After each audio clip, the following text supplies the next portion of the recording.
Shalom sidang jemaat Tuhan yang terkasih, salam sejahtera untuk kita semua. Bersyukur untuk hari ini kita bisa bertemu dalam renungan kita. Bersyukur juga untuk segala penyertaan Tuhan, bersyukur juga segala berkat anugerah Tuhan, bersyukur juga untuk nafas hidup yang Tuhan berikan kepada kita. Sidang jemaat Tuhan, kita akan merenungkan firman Tuhan hari ini. Namun sebelum kita masuk ke dalam renungan kita mau memuji Tuhan, kita mau bernyanyi, kita katakan kepada Tuhan, bertobatlah.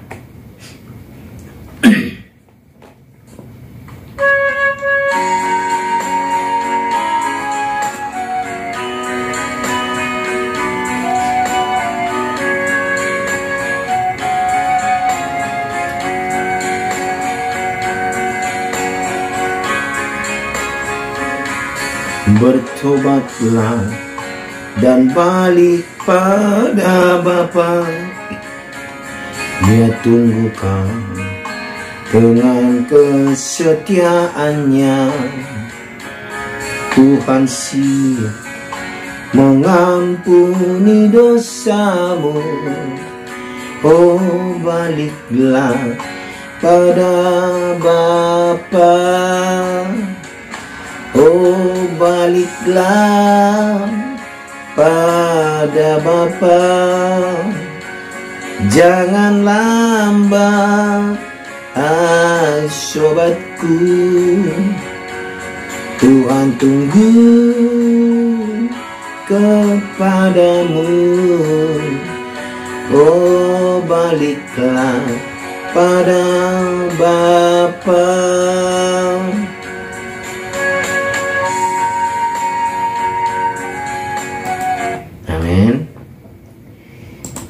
Firman Tuhan untuk hari ini dari kitab Zefanya pasal 1 ayat 14 sampai 18 dan juga sampai Zefanya pasal 2 1 sampai 3.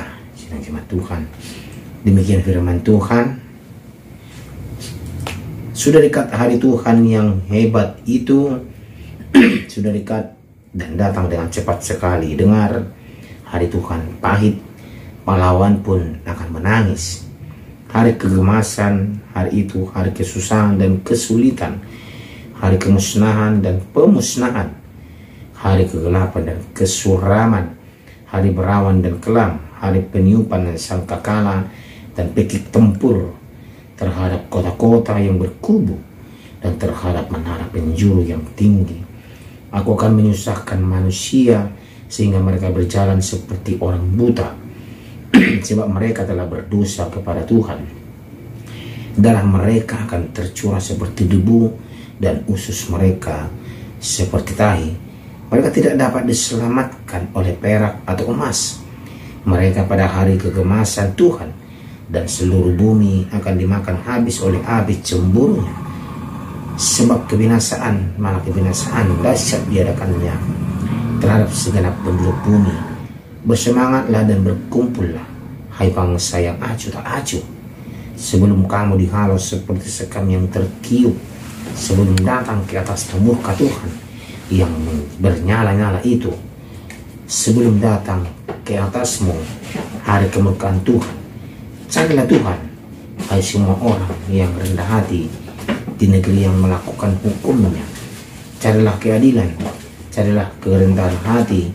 Mungkin kamu akan terlindung pada hari kemurkaan Tuhan.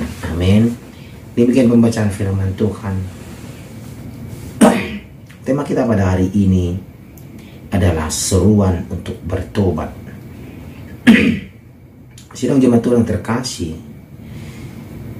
apa yang bisa membuat seseorang luluh dan lepas dari murkanya, atau urung dari murkanya, atau kita tidak tertimpa murkanya? Bisa jadi hal itu adalah kita berikan suatu pujian kah, atau hadiah kah? Apa yang bisa membuat orang tersebut tidak murka lagi atau marah lagi? Dan apa yang bisa membuat Tuhan mengurungkan hukumannya. Hal itu bukanlah benda apapun melainkan pertobatan. Ini seruan daripada Nabi Zefanya untuk orang Israel, untuk bangsa-bangsa pada waktu, dan seruan untuk kita, sedang jemaat Tuhan. Sedang jemaat Tuhan, tadi kita sudah baca begitu dahsyatnya, pahlawan saja tidak mampu untuk melawan murka Tuhan. Semua pun tidak akan mampu melawan murka Tuhan kalau hukumannya turun ke atas kita. Hanya satu jalannya, pertobatan, sedang jemaat Tuhan. Ya, seperti tema kita tadi, seruan untuk bertobat. Ini sudah diserukan sebenarnya.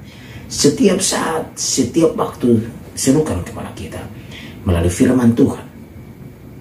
Ya, Nabi tidak hanya menyerukan hukuman dari Tuhan, sedang jemaat Tuhan, lebih dari sekedar alat Tuhan untuk memberikan peringatan kepada umatnya. Nabi juga menyerukan pertobatan supaya umat tidak menerima murka Tuhan. Jadi sebelum murka itu turun, sedang jemaat Tuhan, kita sudah diingatkan oleh para nabi. Tuhan mengingatkan kita melalui nabinya agar kita bertobat. Contohnya Nabi Zefanya menyebut Yehuda sebagai umat yang acuh tak acuh sebenarnya. Mereka diundang untuk bersikap peduli dengan kondisi mereka yang sudah berada di ujung tanduk kemurkaan Tuhan. Mereka diundang untuk bertobat dengan cara berbalik, mencari Tuhan, melakukan keadilan, mengejar kerendahan hati. Ini intinya. Karena dalam hidup sedang jemaat Tuhan, kadang kita dapat bersikap acuh tak acuh juga. Misalnya ketika ada orang yang berkata tidak enak mengenai diri kita dan hidup kita, kita pasti situasi itu demikian itu tak perlu. Terkadang kita tidak pedulikan, terkadang kita pedulikan juga. Ini juga ada sikap kita acuh tak acuh. Kenapa? Terkadang kita bersikap siapa lu, siapa gua, ya, urus diri masing-masing, seperti itu. Justru kita perlu bersikap cuek bebek atau cuek gimana lah, sedang jemaat Tuhan, sehingga tidak murung termakan omongan yang tidak membangun iman kita. Terkadang kan orang menjatuhkan kita untuk menjatuhkan juga iman kita. Kita akan terjerumus kepada dosa. Ya, susah kita bertobat jadinya. Namun terhadap banyak hal lain kita tak boleh bersikap acuh tak acuh juga. Justru kita harus peduli terhadap sekeliling, bukan terhadap apa yang terjadi dalam sekeliling kita.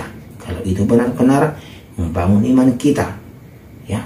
Contohnya, kalau ada ibadah, lingkungan atau persekutuan, kita jangan acuh tak acuh.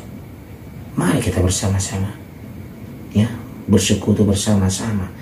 Kalau ada teman seiman kita, ya, atau jemaat Tuhan yang membutuhkan pertolongan, jangan acuh tak acuh. Tuhan mau kita menolong dia. Seringkali ide dan inspirasi datang melalui cara tak terduga, sedang jemaat Tuhan. Ketika sedang mengobrol dengan sahabat atau sekedar memandangi orang yang lalu lalang begitu di jalan, tak jarang masukan datang melalui mulut orang-orang yang mengasihi kita. Tetapi tak jarang pula kita mengabaikannya. Sangat mungkin, sedang jemaat Tuhan, teguran datang dengan sangat halus ketika kita melakukan kesalahan. Terkadang teguran juga kita dapat dari sanak saudara kita, sahabat kita, teman sekerja kita. Cara Tuhan lain untuk seruan kita untuk bertobat karena kita melakukan kesalahan, ya. Sedang jemaat yang terkasih, lewat ini kita belajar, sedang jemaat Tuhan, ya, seruan pertobatan ini tidak main-main. Kita makin mengasah kepekaan kita. Kalau kita merasa diri benar atau selalu benar, kita tidak mungkin sadar ketika melakukan kesalahan. Itu artinya dia kesombongannya masih kuat, egonya. Dengan demikian, kita tidak akan bisa memperbaiki kesalahan kita. Artinya kita harus merendah diri dong. Kita sudah salah, kita lagi ngotot. Bagaimana kita mau bertobat?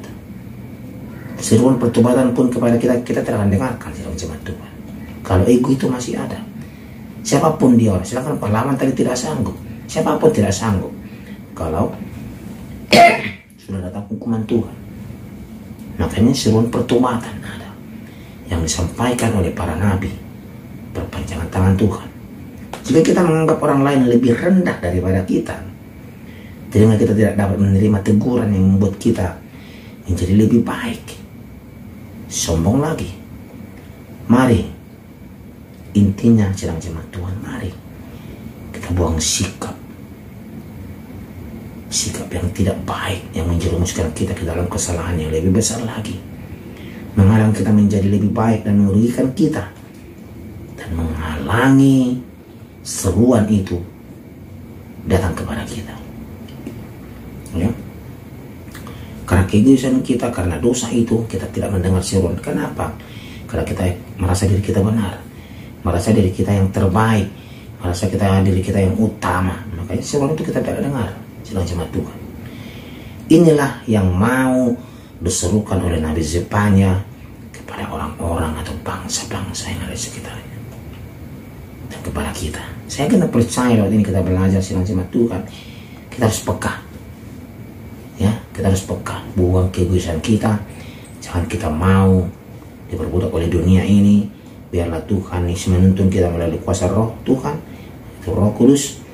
Kita dimampukan mendengarkan seruan pertobatan dari Tuhan. Amin. Kita berdoa. Terima kasih ya Tuhan Yesus Kristus, kami bersyukur hari ini kami belajar firman Tuhan melalui Nabi Zefanya. Tuhan, kami percaya seruan pertobatan ini tidak main-main. Oleh karena itu Tuhan, kami mau setiap kehidupan kami mau bertobat ya Tuhan. Kami tidak terlepas dari kesalahan-kesalahan kami perbuat ya Tuhan. Oleh karena itu kami mau datang kepada Tuhan, bersuruh kepada Tuhan, agar kami Tuhan dibenarkan oleh Tuhan, dimampukan oleh Tuhan untuk menjalani kehidupan kami di tengah pertobatan kami. Terima kasih ya Tuhan. Dalam nama Tuhan Yesus Kristus kami berdoa, bersyukur, berterima kasih. Amin.